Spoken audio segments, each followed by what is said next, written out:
क्या आप जानते हैं भारत का एक हिस्सा जो पिछले 33 महीनों से आग में झुलस रहा है, वहाँ के लोग आज भी अपने देश में शरणार्थी बनकर रहने के लिए मुल्क का स्विट्जरलैंड कहा जाता था।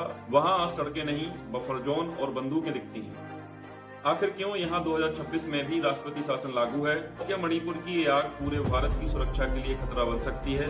मणिपुर का इतिहास बड़ा गौरवशाली इतिहास रहा है। पहले यहाँ पे मोनार्की हुआ करती थी, फिर ब्रिटिश लोग यहाँ पर आके अधिकार किया और 1949 में आधिकारिक रूप से यह भारत का हिस्सा बना।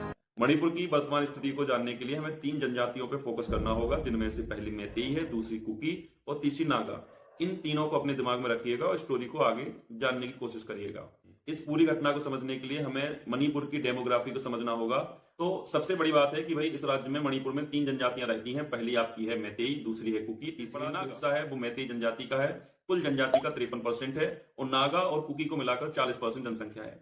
अब बात आती है यहाँ पर मैतेई और कुकी के बीच विद्रोह क्यों हुआ? कुकी और नागा मिलकर विद्रोह क्यों करने लगे मैतेई से? तो मैतेई जनजाति जो है वो घाटी में रहती है, प्लेन एरियाज में रहती है और पहाड़ों पर रहने वाली जनजातियां आपकी नागा और कुकीज हैं।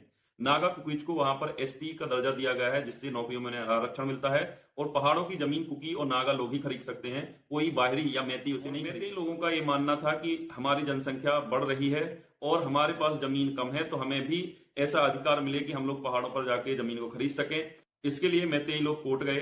तो मणिपुर हाई कोर्ट ने राज्य सरकार को एक सुझाव दिया कि आप चाहें तो मैतेई जनजाति को एसटी का दर्जा दे सकते हैं और एसटी का दर्जा मिलने पर इन नौकरियों में भी आरक्षण मिल जाएगा और ये पहाड़ों पर जाकर भी जमीन खरीद सकते हैं। कुकी और नागा लोगों को लगा कि मेरे हित मारे जाएंगे इसमें, मेरा जो आरक्षण था नौकरियों में वो खत्म, यानी उसको भी बांटना पड़ेगा और जमीनों पर जो मेरा एकाधिकार था वो भी हमें मैतेई लोगों के साथ बांटना पड़ेगा, बाहरी लोगों के साथ बांटना पड़ेगा। इसके लिए वह विद्रोह का एक और कारण है कि पहाड़ों पर रहने वाले कुकी और नागा जनजाति अवैध रूप से जंगलों में अफीम की खेती करते थे। अवैध अफीम की खेती करने वालों को वहां से खदेड़ा गया, तो वहां के लोग जो कुकी और नागा थे उन्हें लगा कि राज्य सरकार हमारे खिलाफ कुछ काम कर रही है। उन्होंने अपने हितों को इसमें मरते हुए देखा। तो कुकी और नागा लोगों ने समझा कि ये मेरे खिलाफ है, राज्य सरकार मेरे खिलाफ हो गई है।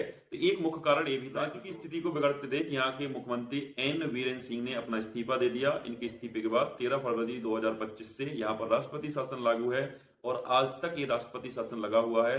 राज्य पूरी तरह 2 हिस्सों में बढ़ चुका है। कुकी और मैतेई इलाकों के बीच बफर जोन बनाए गए हैं। दंगों के दौरान पुलिस थानों से हजारों अत्याधुनिक हथियार लूटे गए जो अब भी उग्रवादियों के पास हैं। व्यापार ठप है, नेशनल हाईवे बार बार ब्लॉक होते हैं, जिससे महंगाई और बेरोजगारी यहाँ पर बढ़ रही है।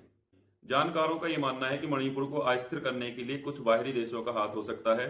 ऐसा माना जाता है कि इस दंगों को भड़काने के लिए जो हथियारों की सप्लाई है या यहाँ पे नशीले पदार्थों की जो सप्लाई है वो चाइना के द्वारा वाया म्यांमार हो रही है, यानी म्यांमार के रास्ते चाइना इन सब चीजों को सप्लाई कर रहा है, जैसे